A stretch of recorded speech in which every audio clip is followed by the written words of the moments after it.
Terre d'empires glorieux et de vaillants guerriers, pays de civilisation et de savoir, terre de culture et de métissage, pays de partage et d'hospitalité, terre de nos dignes pères, tu es ce qui nous définit et nous rassemble dans l'épreuve et dans la prospérité.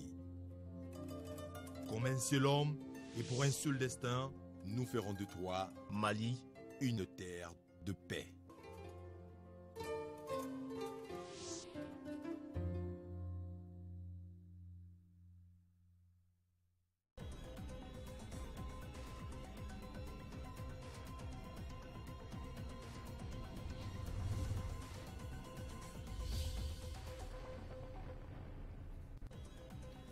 Tenue cet après-midi de la conférence de presse sur le Conseil des ministres avec à l'ordre du jour le refinancement des caisses d'épargne et de crédit, la restructuration et la mise à niveau des entreprises industrielles et le programme d'urgence sociale d'accès à l'eau potable.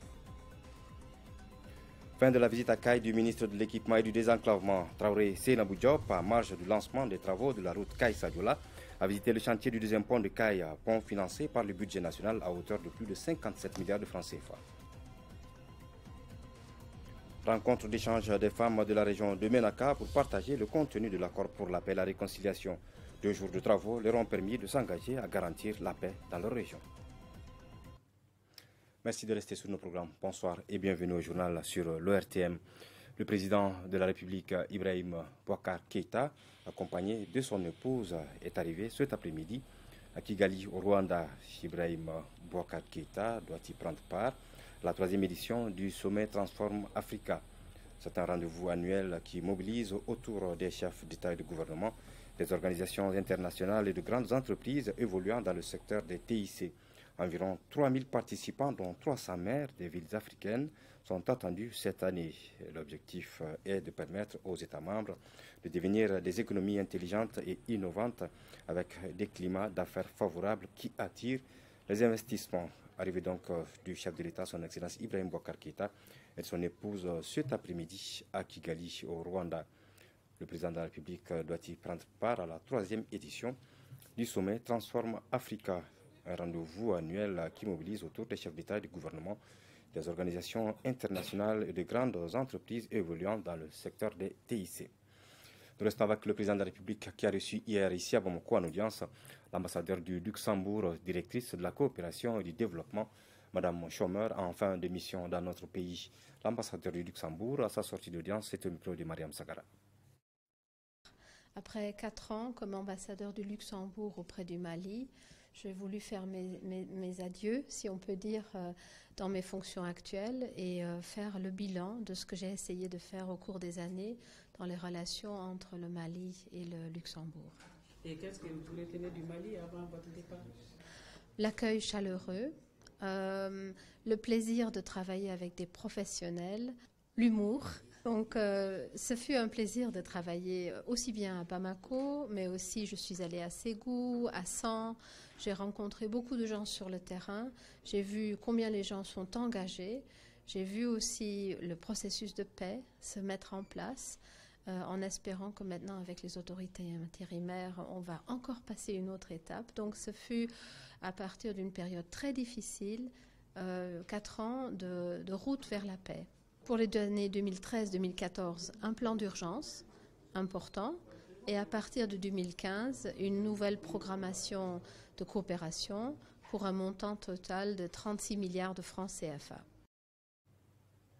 Et voilà, comme tous les mercredis, le Conseil des ministres s'est réuni en session ordinaire ce mercredi 10 mai 2017 dans sa salle de délibération au palais de Koulouba sous la présidence de M. Abdoulaye Idrissa Maïga, Premier ministre, chef du gouvernement. Après examen des points inscrits à l'ordre du jour, le Conseil a adopté un projet de texte, procédé à des nominations et entendu des communications. Avec moi en plateau, Ibrahima Diombele, pour vous livrer le contenu de ce communiqué du Conseil des ministres. Ibrahima, bonsoir. Bonsoir Amara Malé Diallo, mesdames et messieurs, bonsoir. Et nous commençons par le chapitre des mesures réglementaires au titre du ministère de l'Environnement, de l'Assainissement et du Développement durable. Sur le rapport du ministre de l'Environnement, de l'Assainissement et du Développement durable, le Conseil des ministres a adopté un projet de décret fixant le cadre organique de la Direction des finances et du matériel du ministère de l'Environnement, de l'Assainissement et du Développement durable. La Direction des finances et du matériel d'un département ministériel a pour mission d'élaborer les éléments de la politique nationale dans les domaines de la gestion des ressources financières et matérielles et de l'approvisionnement des services publics relevant de ce ministère. L'adoption du présent projet de décret vise à doter pour les 5 prochaines années la Direction des finances et du matériel du ministère de l'Environnement, de l'Assainissement et du Développement durable un personnel nécessaire pour la mise en œuvre de ces missions. Au chapitre des mesures individuelles, le Conseil des ministres a procédé aux nominations suivantes. Au titre du ministère de la Sécurité et de la Protection civile, secrétaire permanent de la lutte contre la prolifération des armes légères et de petit calibre, colonel Nema Assagara. Au titre du ministère de la Décentralisation et de la Fiscalité locale, chef de cabinet, M. Chaga Koulibaly, comptable, conseiller technique, Madame Maïga Fadimata Djenta, inspecteur des services économiques, M. Mohamed Lamine Koulibaly, inspecteur des finances, M. Lansina Diarra, ingénieur d'agriculture et du génie rural. Chargé de mission, M. Abdul Moutalib Ag Mahamad, socio-anthropologue, M. Soumagel Oyahit, journaliste. Au titre du ministère de l'économie numérique et de la communication, conseiller technique, M. Amidou Togo, professeur d'université, spécialiste en informatique. Chargé de mission, M. Agibou Makital, agent commercial.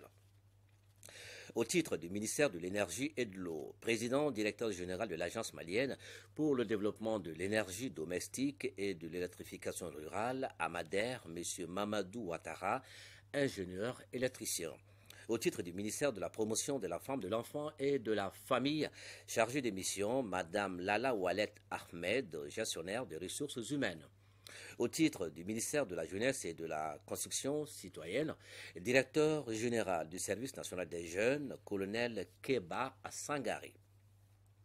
Maintenant, au chapitre des communications, au titre du ministère de la promotion de l'investissement et du secteur privé, sur le rapport du ministre de la promotion de l'investissement et du secteur privé, le Conseil des ministres a entendu une communication écrite relative à la synthèse des conclusions et recommandations de l'étude pour la mise en place d'un mécanisme de refinancement durable des systèmes financiers décentralisés au Mali. Les systèmes financiers décentralisés ou microfinances consistent à mettre à la disposition des ménages à faible revenu les services financiers pour leur permettre notamment de financer des activités génératrices de revenus, d'accumuler des actifs et de stabiliser leurs dépenses de consommation. La présente communication vise à améliorer et à pérenniser la disponibilité des ressources financières mobilisables par les systèmes financiers décentralisés pour les besoins spécifiques des populations cibles. L'étude réalisée dresse l'état des lieux du secteur de la microfinance et fait une analyse des meilleures pratiques en matière de refinancement des systèmes financiers décentralisés au Mali, dans la sous-région et en Afrique centrale. Les recommandations de l'étude visent, entre autres, à assainir le secteur de la microfinance, à accroître la couverture géographique aux services financiers de base, à créer des emplois et à contribuer à la réduction de la pauvreté. La mise en œuvre des recommandations de l'étude dégage une incidence financière de 130 millions de francs CFA, dont le financement sera assuré par le programme de microfinance rurale. Elle participe de la mise en œuvre de la politique nationale de développement de la microfinance adoptée par le gouvernement en juin 2016. Au titre du ministère du Développement industriel, sur le rapport du ministre du Développement industriel, le Conseil des ministres a entendu une communication écrite relative au programme de restructuration et de mise à niveau des entreprises industrielles, phase de relance 2017-2019. Dans le cadre de la mise en œuvre de la politique de développement industriel du Mali, le gouvernement a élaboré et exécuté 2 programmes de restructuration et de mise à niveau des entreprises industrielles sur la période allant de 2005 à 2012. La mise en œuvre de ces programmes a permis aux entreprises bénéficiaires, notamment, de réaliser des investissements, de renforcer la capacité des ressources humaines et d'améliorer les coûts et les outils de production. Le présent programme s'inscrit dans le cadre de la consolidation des acquis des précédents programmes et vise à relancer le secteur industriel du Mali à travers l'amélioration de ses performances institutionnelles, techniques, économiques et financières. La mise en œuvre des mesures préconisées permettra notamment de moderniser le secteur industriel, de préserver et de créer des emplois durables, de renforcer la disponibilité des ressources humaines compétentes et d'augmenter la contribution du secteur industriel au développement de l'économie nationale. L'incidence financière du programme est évaluée à 9 milliards 282 millions de francs CFA et le financement est assuré par l'État, les partenaires techniques et financiers et les entreprises bénéficiaires. Au titre du ministère de l'Énergie et de l'Eau, sur le rapport du ministre de l'Énergie et de l'Eau, le Conseil des ministres a entendu une communication écrite relative au programme d'urgence sociale d'accès à l'eau potable pour la période 2017-2020. Le programme d'urgence sociale d'accès à l'eau potable pour la période 2017-2020 porte sur la réalisation et la réhabilitation de points d'eau modernes comprenant notamment des bornes fontaines, des systèmes d'hydraulique villageoise et pastorale, des forages équipés de pompes à motricité humaine et des puits modernes. Il porte également sur l'extension des ouvrages de production et de traitement du réseau de distribution d'eau potable sur l'ensemble du territoire national. Le programme d'urgence sociale d'accès à l'eau potable pour la période 2017-2020 s'inscrit dans le cadre de la mise en œuvre du programme présidentiel d'urgence sociale 2017-2020. Il participe de la mise en œuvre de l'accord pour la paix et la réconciliation au Mali issu du processus d'Alger et contribuera à l'amélioration de la santé des populations et à la réduction de la pauvreté. Ce sera tout pour ce soir. Amara Mali Diallo. Merci Ibrahima Diombélé. Il faut ajouter pour être complet sur le sujet qu'une conférence de presse sur ce Conseil des ministres s'est tenue cet après-midi. 3 points étaient à l'ordre du jour. Il s'agit du refinancement des caisses d'épargne de crédit, la restructuration et la mise à niveau des entreprises industrielles et le programme d'urgence sociale d'accès à l'eau potable. Le point avec Khadija Toukone. Le premier point abordé au cours de cette conférence de presse est relatif au mécanisme de refinancement durable des systèmes financiers décentralisés au Mali, c'est-à-dire mettre en place un système pour le refinancement des caisses de crédit et d'épargne. Les caisses jouent un rôle énormément important aujourd'hui dans notre pays, notamment au niveau des couches défavorisées pour leur accès au financement. Aujourd'hui au Mali, nous avons plus d'une centaine de caisses. Plus de 900 points de vente, plus d'1 million de bénéficiaires. Et surtout, les Maliens ont déployé jusqu'à 67 milliards de francs CFA dans ces caisses. Mais il se trouve que ces caisses sont en difficulté. Les caisses elles-mêmes ont besoin d'argent. Il faut qu'elles puissent aller chercher de l'argent auprès de d'autres prêteurs. Malheureusement, elles n'ont pas beaucoup de recours aujourd'hui. Alors, qu'est-ce que le gouvernement veut faire? Le gouvernement veut mettre en place un système qui fasse que quand ces caisses ont besoin d'argent liquide, elles puissent aller là-bas, prêter elles-mêmes, afin de pouvoir subvenir aux besoins de leur propre clientèle.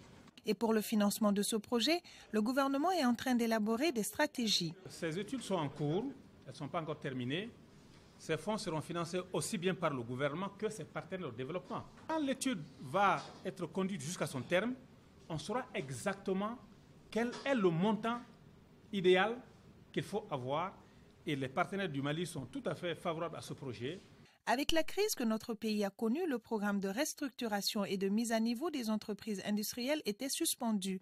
Et compte tenu de la concurrence grandissante dans la sous-région, il est donc nécessaire de relancer ce projet pour rendre nos entreprises plus compétitives. Il s'agit d'aider nos entreprises à être plus compétitives, n'est-ce pas, pour faire plus d'exportation.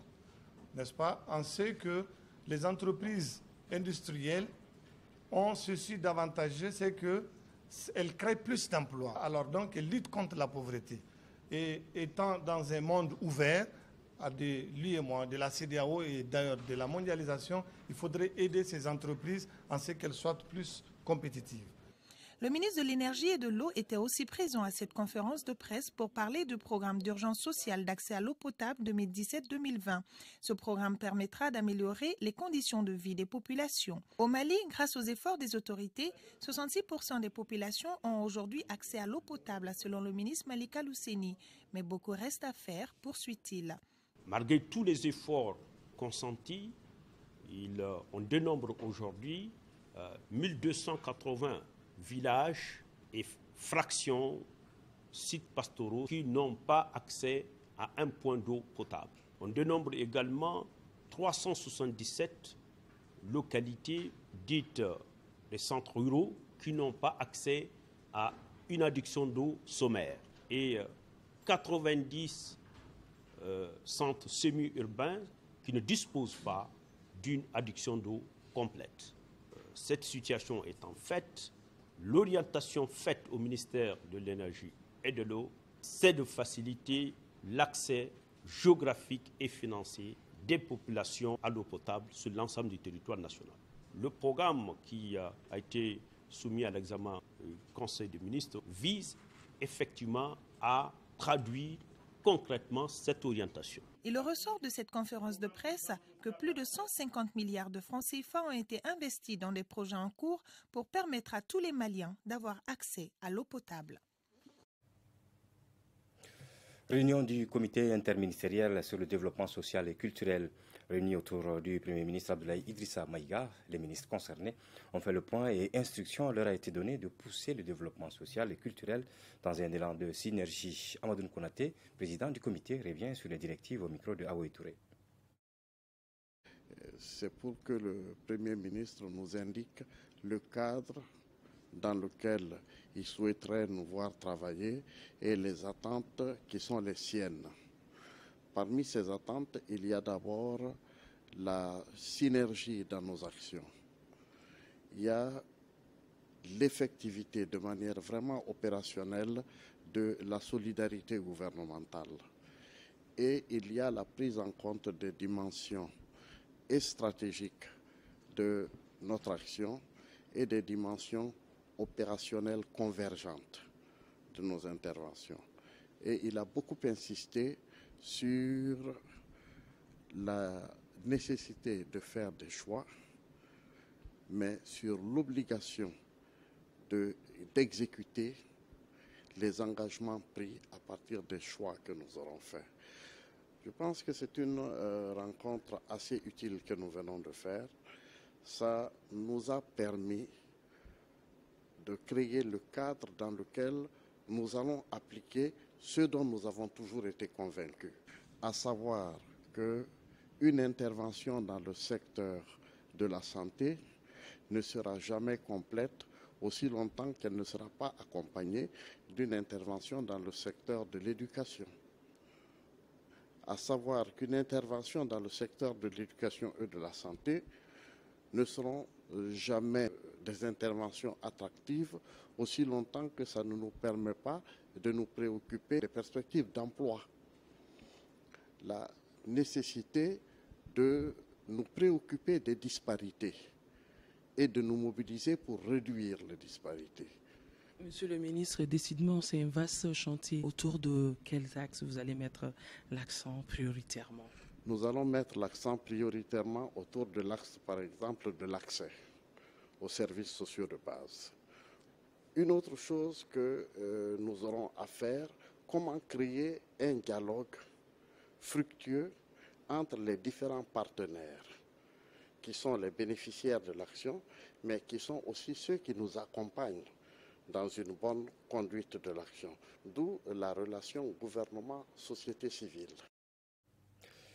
Le président de l'Assemblée nationale informe les honorables députés que dans le cadre de la session ordinaire en cours, une séance plénière se tiendra le jeudi 11 mai 2017 et au jour suivant, s'il y a lieu. À l'ordre du jour, 1. Délibération sur des projets de loi.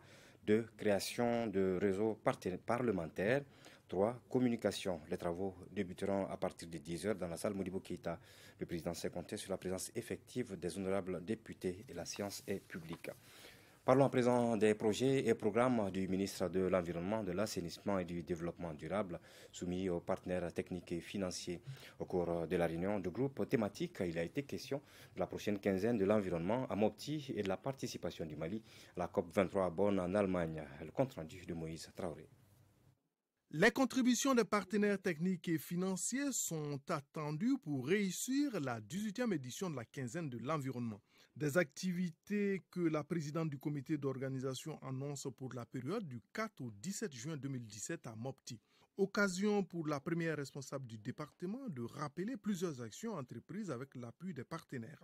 La ministre énumère l'intégration des dimensions environnement et changement climatique dans un cadre stratégique et leur réaffirmation lors de la revue CRED, tout comme la finalisation de la politique forestière nationale et l'élaboration de la contribution déterminée au niveau national CDN dans le cadre de la lutte contre les changements climatiques. Je voudrais saisir cette opportunité pour livrer certaines préoccupations. Notamment, il s'agit du renforcement des capacités de l'Agence de l'environnement et du développement durable afin qu'elle puisse jouer pleinement son rôle de coordination des différentes initiatives en cours et planifiées en matière de changement climatique, de gestion du développement durable, de gestion des conventions, accords et traités et la mise en cohérence des financements de l'environnement et la gestion de l'information environnementale. Au nom des partenaires techniques et financiers, Malay Diop du PNUD a préconisé une constance dans l'amélioration de la gouvernance du secteur pour permettre aux partenaires de coordonner leurs interventions en vue de les rendre plus efficientes. La réunion s'est également penchée sur la prochaine participation du Mali à la COP23 du 6 au 17 novembre 2017 à Bonn en Allemagne. Évaluation à mi-parcours du projet de reconstruction et de relance économique. Il s'agit pour les administrateurs et les bénéficiaires de faire le point de la mise en œuvre du projet, en mesurer les performances et les contraintes et en corriger les imperfections. Doté d'un montant d'environ 50 milliards de francs CFA, le projet concerne toutes les régions à l'exception de Caille et Sikasso. Compte rendu de Alousseni Touré. Le projet de reconstruction et de relance économique est une initiative du gouvernement malien pour venir en aide aux populations victimes du conflit dans le Nord. Il est financé par la Banque mondiale à concurrence de 50 milliards de francs CFA. C'est un projet qui vise à appuyer le gouvernement dans sa volonté de reconstruire les régions du Nord et de relancer l'économie de ces zones-là, ainsi que les zones du Sud qui ont subi les effets collatéraux de la crise. Après quelques années, je dirais 2 ans et demi d'intervention opérationnelle sur le terrain, il était important qu'on fasse un arrêt pour voir les performances du projet, les acquis, les contraintes du projet afin de le recadrer dans le souci de mieux faire dans le cadre de la satisfaction des besoins pressants et urgents des populations. Malgré le contexte d'insécurité que vivent ces régions, les résultats atteints sont largement satisfaisants. Il est réconfortant de relever qu'à ce jour, le projet a enregistré des résultats appréciables. En effet, son programme prioritaire d'investissement, initié pour la production de résultats rapides sur le terrain, a été exécuté à hauteur d'au moins 90% dans la réhabilitation de salles de classe et 50% en ce qui concerne les infrastructures de santé. Également, l'exécution de travaux à haute intensité de main-d'œuvre a permis la création de plus de 5400 emplois temporaires et la distribution de près de 100 millions de francs CFA. Quant au gouvernement, il a assuré de sa volonté de travailler à l'atteinte des résultats escomptés. Cette annonce à présent, le directeur général de la Maison du Hadj informe les pèlerins de la filière gouvernementale que les programmes de vol sont prévus comme suit. Phase aller du 6 au 9 août 2017 à raison de 2 vols par jour. Phase retour du 6 au 9 septembre 2017 à raison de 2 vols par jour. Par conséquent, les listes du premier et deuxième vol de la phase aller sont disponibles à la Maison du Hadj 6 au Centre culturel islamique de Hamdalaï. Ouverture à Bamako du Forum des femmes conseillères municipales du Mali. Le forum vise à renforcer les capacités en leadership, en gestion des conflits et en gestion communale des femmes conseillères municipales. Agibou Koulibaly. Ce forum est un cadre du donner, du recevoir et du partage d'expériences entre les aînées conseillères et les jeunes femmes leaders du Mali. Ce forum se veut donc être un cadre de conjugaison de nos efforts face aux défis actuels, notamment la promotion pour la sécurité et la paix au niveau de toutes les collectivités territoriales du Mali. Notre vision au niveau du REGEFCO, c'est d'être un réseau de référence par rapport à l'émergence politique, économique et sociale des jeunes femmes leaders à travers le développement du leadership et le développement des partenariats avec les organisations féminines, les organisations de jeunes, les partis politiques, ainsi que les organisations de la société civile à l'horizon 2020. Quel rôle pour les femmes leaders dans le processus politique et de paix au Mali et quelle action optimale pour une implication qualitative des femmes élues dans les collectivités locales sont entre autres thèmes qui seront développés au cours de ce forum. Ce forum, j'ose espérer, permettra de stimuler la mobilisation et l'implication des acteurs locaux et particulièrement les femmes dans la marche courante des collectivités locales afin de fournir des services de qualité à nos populations. En regardant vos thèmes, le leadership transformationnel, effectivement le Mali a besoin de ça. Nous avons besoin de nous transformer par rapport aux réalités de notre pays. C'est pour vous ramener au processus de la paix. Les femmes, nous sommes ces actrices. Nous sommes ces actrices incontournables de la paix, de ce processus. Mais sans nous, notre manière de nous mobiliser comme vous venez de le faire, il faut être ensemble. Le 10 forum de 3 jours regroupe les femmes conseillères municipales venues de l'intérieur du Mali, du district de Bamako et les jeunes femmes leaders. La rencontre est financée par le programme d'appui à la cohésion communautaire et les opportunités de réconciliation et de développement de l'USAID. Le ministre de l'Énergie et de l'Eau s'est rendu dans les villes frontières pour constater l'état de distribution de l'eau et de l'électricité dans ces zones. Le ministre entend remettre en service toutes les installations en panne et accélérer celles en chantier pour une distribution adéquate de l'eau et de l'électricité partout au Mali. Envoyé spécial Mariam Sagara, Adama Kamara. De Yorosso à Maou en passant par Kouri, le ministre est allé voir toutes les installations pour eau et électricité afin d'intervenir rapidement dans les zones en difficulté. Désormais, dans ces localités, aucune bonne fontaine, aucun robinet ne restera sans servir. Par la même occasion, il compte mettre fin aux nuits noires dans les zones rurales. À Maou, sur financement de l'Union européenne, c'est une installation qui va coûter 400 millions de francs CFA. Les travaux avancent. Nous espérons que d'ici le mois de juillet, l'ensemble de ces travaux seront achevés pour ce qui concerne l'eau potable.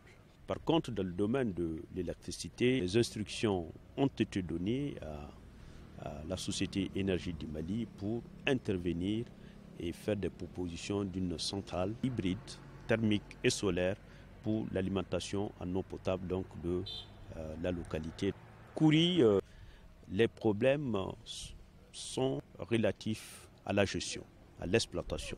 Les besoins sont tels qu'il faut que EDM intervienne pour développer le réseau et procéder à son extension et à des branchements sociaux. À Maou, précisément, un château gigantesque en chantier va donner vie à la population pendant une vingtaine d'années. Ce projet appartenait au ministère de l'Énergie et avec les Soloti. Actuellement, à Maou, on est en train de réaliser un château de 160 mètres cubes avec 35 bonnes fontaines, avec un réseau de 15 km. Dans 2 mois, Maou aura l'eau potable. Les populations enthousiastes ont salué cette démarche du ministre qui répond aux aspirations du président de la République. Conformément aux instructions du président de la République, tous les efforts seront déployés pour que les tâches issues de ces différentes missions soient réalisées et dans les délais. Pour apporter des solutions aux problèmes posés et garantir la durabilité des installations, la gestion sera désormais assurée par des agents qualifiés de la SOMAPEP, SOMAGEP et EDM-SA. Partout où le ministre est passé, il a rendu une visite de courtoisie aux notabilités et chefs des villages. Activité ministérielle toujours, le ministre de l'Équipement et du Désenclavement vient de boucler une mission de 3 jours à Kaye. Traoré Seynabou Diop, en marche du lancement des travaux de la route Kaye-Sayola, a visité le chantier du 2e pont de Kaye dont les travaux ont démarré. La construction de ce pont est financée par le budget national à hauteur de plus de 57 milliards de francs CFA. Le ministre est également allé s'enquérir de l'état d'avancement des travaux de réhabilitation de l'ancien pont. Envoyé spécial, Syria Bachidi, Abdraman Doka Traoré. Vitesse de croisière pour le département de l'équipement et du désenclavement. Le désenclavement du pays étant une urgence qui s'impose. Après donc le lancement des travaux de construction de la route Kaï-Sadoula, le ministre de l'équipement et du désenclavement, Traoré Seynabou Diop, vient constater le démarrage des travaux de construction du deuxième pont de Kaï sur le fleuve Sénégal, précisément à Kamankolé. Actuellement, c'est le bâtard d'eau qui est réalisé et qui est avancé jusqu'au niveau de la pile P8. Voilà, donc pour le moment, on se focalise sur un côté du pont et puis on va attaquer le deuxième côté. C'est une digue dans le fleuve qui permet de créer une plateforme, voilà, comme si on travaillait hors du fleuve. Donc c'est l'avantage en fait du bâtard d'eau, s'affranchir, on va dire, des contraintes du fleuve. La suite, ça sera les travaux de fondation. Nous constatons que déjà 8 piles vont pouvoir être sorties cette année et avec une promesse encore de mieux faire. En espérant qu'il n'y ait pas trop de contraintes. Ça, je les encourage à aller dans ce sens, mais toujours, et ce que je dis, dans les règles de l'art. Et toute suggestion devra être d'abord entérinée par la Direction nationale des routes afin d'éviter tout avenant et toute prolongation de délai. C'est le budget national qui finance les travaux de construction de ce deuxième pont de Kaï et ses voies d'accès avec la bagatelle de plus de 57 milliards de francs CFA. Ces travaux sont confiés à la société Soma Frekesa pour un délai d'exécution de 24 mois. Autre chantier visité par le ministre, c'est le premier pont de Kaï, l'actuel en service, qui est en cours de réhabilitation. Quand nous avons analysé, nous avons constaté que 9 piles doivent être renforcées. En renforçant déjà les 9 piles, la stabilité du pont est déjà rétablie. Aujourd'hui, nous constatons qu'une pile, sur les 9 piles, une pile est déjà totalement terminée, 2 autres sont en cours, une 4e est en préparation et dans un délai assez raisonnable qui fait que nous pouvons espérer que le temps de 12 mois qui leur avait été donné sera tenu. 2 ponts qu'on peut appeler les poumons de Kaï. Kaï qui est aussi une entrée importante pour l'économie malienne, pour le transport des communautés de cette région liées à d'autres régions du Mali. Poumon de l'économie parce que beaucoup de marchandises passent par Dakar et le seul pont qui était là, qui a souffert, nous venons de constater que le gouvernement est à pied d'œuvre pour sa réhabilitation, mais aussi pour son allègement. Et on a envisagé un second pont qui a un délai d'exécution de 24 mois, mais l'état d'avancement des travaux qu'on a constaté aujourd'hui, on est sûr qu'ils pourront écourter cela en donnant un produit de qualité et dans un délai très raisonnable. La réhabilitation du premier pont de Kaï va coûter au budget national plus de 2 milliards de francs CFA. L'entreprise Soma Frekesa s'occupe des travaux qui devront durer 12 mois. Ces projets en cours de réalisation qui visent à rendre plus fluide le trafic routier à Kaï entrent dans le cadre de la politique nationale des transports et du désenclavement. 7,58% de réalisation, c'est le taux d'exécution de la route Gao-Bourem-Taoussa. Le constat a été fait par le gouverneur de la région de Gao qui s'est rendu sur le terrain pour échanger avec les entreprises et les bureaux de contrôle afin de comprendre le retard accusé. Drissa Kone.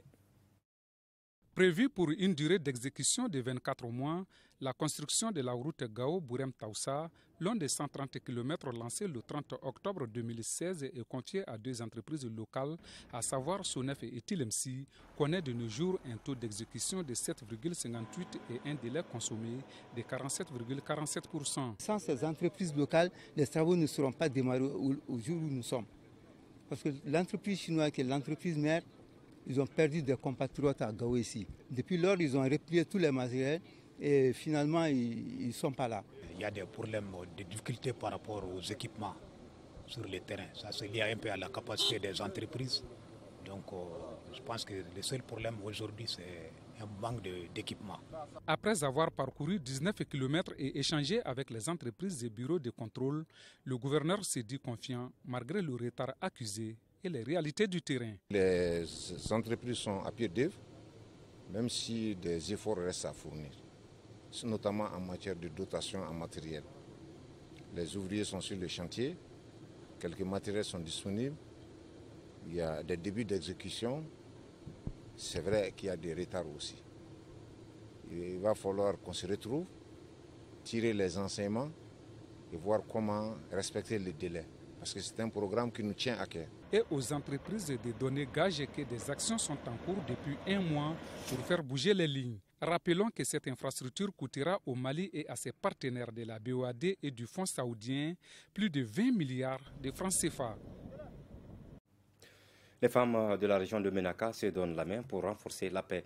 Dans cette optique, elles ont initié une rencontre d'échange pour partager le contenu de l'accord pour la paix et la réconciliation nationale.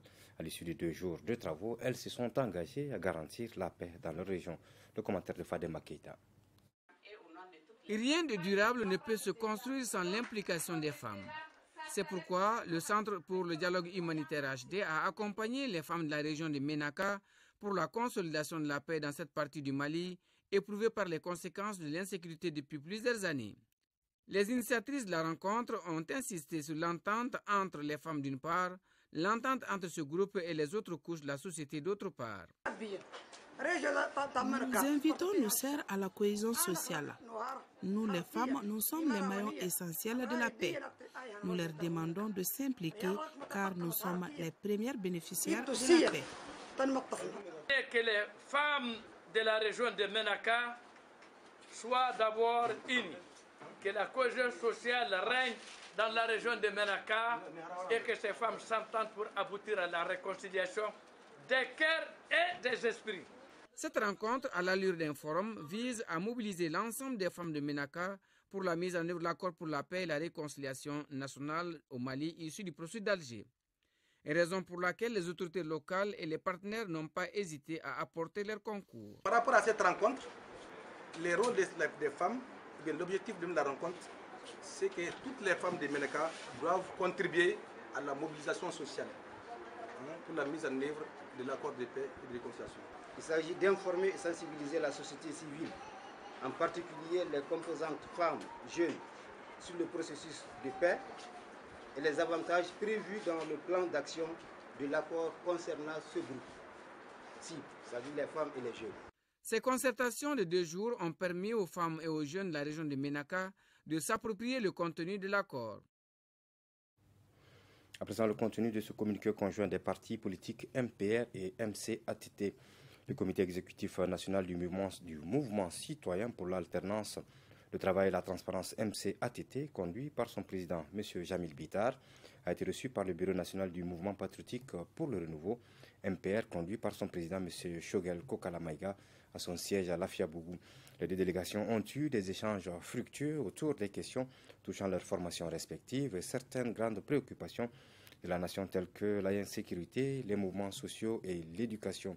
Après échanges et discussions sur les sujets évoqués, les 2 délégations ont reconnu l'importance d'une plus grande implication des formations politiques dans la gestion de la grave crise multidimensionnelle que traverse notre pays. Les lignes bougent lentement mais sûrement dans l'application de la loi d'orientation et de programmation militaire afin de doter les femmes d'un nouveau type de combattants dévoués répondant aux exigences de l'heure. Un processus de recrutement est en cours. Des précisions avant la proclamation des résultats de la première étape ont été données mardi par la DIRPA, la Direction de l'information et des relations publiques des armées, lors d'une conférence de presse. Le commentaire de Mohamed Ould Mamouni. Les forces armées maliennes doivent renforcer leurs effectifs au titre de l'année 2017. Au total, 5000 places sont prévues pour les jeunes de nationalité malienne aptes et prêts à servir le pays. Des clarifications sur ce recrutement viennent d'être faites par le directeur de la Direction de l'information et des relations publiques des armées DIRPA lors de cette conférence de presse. Au nom du ministre de la Défense et des anciens combattants, le colonel Diarra Konaté a mis l'accent sur la transparence, la crédibilité dans le processus de recrutement 2017. Il s'agit d'un processus inclusif. Au nom de cette inclusivité, les militaires, la hiérarchie, le commandement ont décidé d'étendre le recrutement à toutes les localités du pays où cela était possible. Et nous vous sollicitons, chers confrères, pour que vous soyez notre porte-parole, pour que vous servez de relais afin de pouvoir donner compréhension en vue d'établir, en vue de démontrer, en vue vraiment de continuer la transparence très volontariste manifestée par la hiérarchie militaire. Le directeur de la DIRPA a ensuite indiqué que des faux profils ont été déjà écartés. Le conférencier a également expliqué que les bons dossiers réceptionnés pour ce recrutement sont au total de 9 273 sur 60 136 à travers le pays. Pour gagner donc ce combat, l'armée malienne sollicite l'implication de tous les fils du pays. Le Mali, à l'instar des autres pays du continent, célèbre ce 10 mai la journée africaine de lutte contre la drépanocytose. Occasion pour l'Association malienne de lutte contre la drépanocytose et ses partenaires d'organiser une conférence de presse sur le thème « La drépanocytose doit quitter l'ombre et le silence ». Le reportage de Fadema Keita. Première maladie génétique la plus répandue, la drépanocytose touche 150 millions de personnes à travers 156 pays, dévoilent les spécialistes. Notre pays enregistre 12% des porteurs sains avec une moyenne de 5 000 à 6 000 naissances par an. Chiffre effrayant qui nécessite une analyse approfondie de la maladie. C'est pourquoi les personnes atteintes de la maladie réunies en association ont organisé cette conférence de presse sur le thème « La drépanocytose doit quitter dans l'ombre et le silence ». Les débats avec les hommes de médias s'inscrivent dans le cadre de la journée africaine de lutte contre la drépanocytose. À travers vous, nous expliquons les pourquoi et les comment de cette maladie. Ça peut nous aider, ça nous aide beaucoup d'ailleurs. La célébration a été l'occasion de donner des précisions sur les différentes formes, le mode de transmission, les manifestations et les mesures préventives de la maladie. C'est une maladie héréditaire, ça se transmet des parents à l'enfant. Les manifestations de la drépanocytose, c'est l'anémie, c'est des crises de douleur. Ces douleurs peuvent se localiser au niveau des os, au niveau des articulations et même au niveau de l'abdomen chez l'enfant. Les malades se disent préoccupés. Je lance l'appel à l'État malien, surtout de prendre en charge les drépanocytoses. La drépanocytose est une maladie qu'on ne peut pas guérir du jour au lendemain parce qu'on n'a pas les financements. Il y a tout le temps des radios, il y a tout le temps des échos et puis les opérations.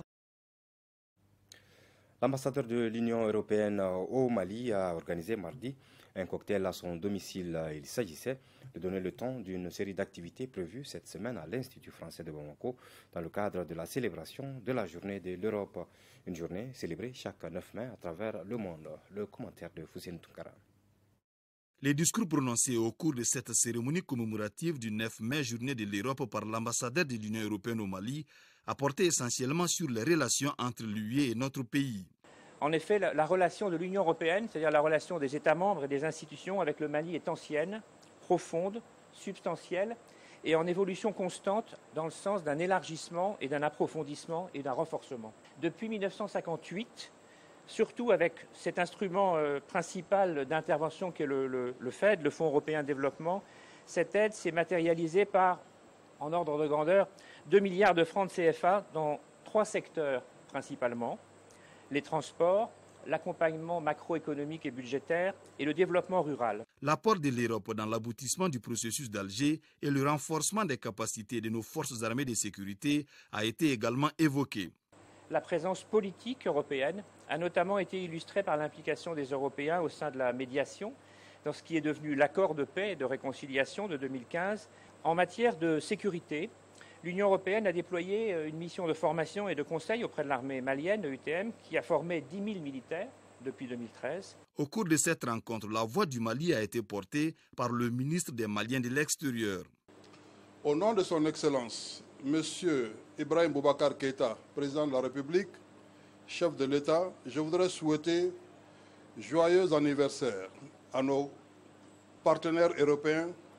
La présente commémoration se tient dans un contexte riche en événements en Afrique, en Europe et de façon particulière dans l'évolution des relations séculaires qui unissent nos deux continents. Ce cocktail donne le ton d'une série d'activités pour célébrer l'Europe durant toute cette semaine à l'Institut français de Bamako. La 7e édition de la journée des banques et établissements financiers se déroulera vendredi et samedi prochain à Bamako. La conférence de presse de lancement s'est déroulée au siège de l'association Assevenikoro. Le financement de l'économie publique et du secteur privé, le taux d'intérêt pratiqué par les banques maliennes, les rapports clients et banques sont les sujets qui ont dominé les débats. Souleymane Kenza Sidibé.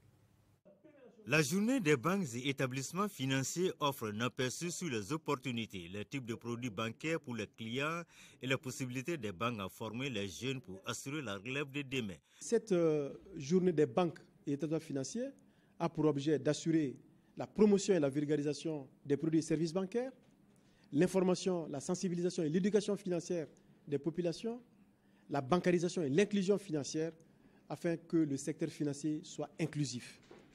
Le secteur financier inclusif, ça veut dire que les banques doivent être aujourd'hui à mesure d'apporter toutes les réponses à tous les besoins de financement qui sont exprimés par les populations. Il est question également d'information, de sensibilisation et d'éducation bancaire pour une grande bancarisation des populations. Les relations entre banques et établissements financiers et clients ont évolué dans le bon sens. Pour être financé, il faut avoir un projet fiable et être solvable. Ces journées-là constituent un cadre donc de partage et d'échange avec l'ensemble des agents économiques, y compris les populations, de façon à ce que nous puissions, dans un cadre concerté, mutualiser nos moyens, fédérer les synergies, afin d'apporter les réponses les mieux appropriées au développement du financement de notre économie. Les banques et établissements financiers enregistrent des mutations quant au transfert de l'argent et aux services rendus aux clients. Aujourd'hui, le taux d'intérêt est de 9% dans les banques, donc on peut monter son projet et se faire financer. En 5e région, la localité de Bamba, dans le cercle de Koro, a vibré le week-end dernier au rythme de la pêche collective d'Antogo, une fête traditionnelle populaire qui existe depuis la nuit des temps chez les communautés et les communautés Dogon. L'événement a mobilisé du monde venu de l'intérieur et de l'extérieur du Mali. Le reportage de Yacouba Maïga. Bamba est une localité située à environ 80 km de Koro, au bas des falaises dans le pays Dogon. Cette localité est célèbre pour sa traditionnelle pêche collective, communément appelée Antogo. Une tradition ancestrale qui représente pour les communautés des 33 villages du terroir un trésor culturel capital. La preuve a été donnée ce samedi 6 mai 2017 à Bamba, qui fut un grand centre d'attraction des populations venues de tous les coins du pays et de l'étranger pour participer à l'édition 2017 de cette manifestation socio-culturelle majeure. Celui qui ne sait pas d'où il vient ne saura jamais où il va. Il est important que notre jeunesse ait aussi comme ancrage nos valeurs culturelles. C'est ces valeurs, en fait, qui constituent le socle même de notre société. Et comme tous les ans, c'est après tout un rituel que les chefs coutumiers ont donné le coup d'envoi de la pêche. Ainsi, selon un ordre préétabli, ce sont les familles autochtones qui ont eu l'honneur d'accéder les premiers à la mare. Quant à la pêche proprement dite, elle a été fructueuse avec un niveau de prise satisfaisant dans l'ensemble. Au-delà de l'aspect culturel, Antogo est aussi un facteur de cohésion sociale et de paix. Une occasion de se repentir, de se pardonner les uns les autres, de consolider les liens sociaux et de se faire des bénédictions. Bref, Antogo demeure tout court un vivier des miracles. C'est tout pour cette édition d'information. Merci de l'avoir suivi. Bonsoir.